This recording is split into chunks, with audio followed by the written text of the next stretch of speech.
basically what we're looking at right now, just to look at the 2015 budget, which we're putting in place right now, it's looking, if we had to have the same budget as we have today, next year, we got a $57 million gap.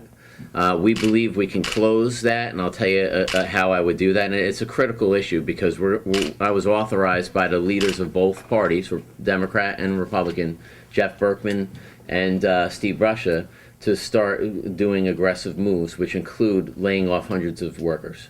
And we were going to meet and have a follow-up discussion on that in the next few days. But I believe that their instructions to me, because I need the authorization of the legislature, is to start laying off people August 1st. So what I'm saying, at the end of this year, I think we have some one-shots that we can use. So let's just go back to the $60 million, 57, but let's round it off to 60. I believe I can get $10 million from not filling those unfunded positions. So they're funded but not filled. So those are off the table, those 200 positions.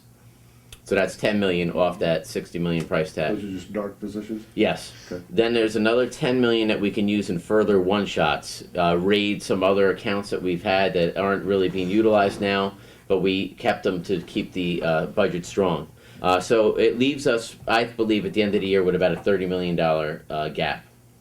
And if you look at the funded positions, I said 200 positions equals $10 million. That's where we're getting this basis of really 600 positions or further cuts. And further cuts could mean more contract cancellations. We do have a lot of contracts. We'll hit Valley View later on. We believe it's upwards of $12 million it costs us a year. But let's say, I heard Mike Sussman say it was $5 million a year today. He said it was $5 million what it costs us. That's still about 100 employees that we'd have to find. I mean, this is a real situation at the end of this budget crisis. You're going to see, I think, an ugly fall. It's going to be a rough fall. I don't intend to go above the tax cap with the budget. The legislative leadership has instructed me not to as well.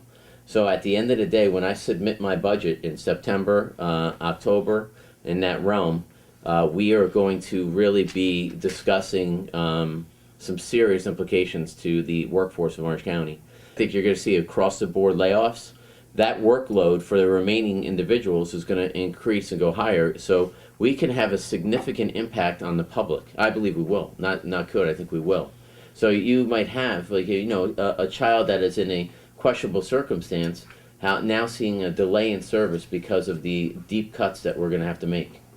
And we have some difficult decisions on where we're going to pinpoint cuts. So how many cuts are we looking at starting August 1st? August 1st, I believe it's going to be between 50 and 100. That's the number that's been thrown out from the legislature to me.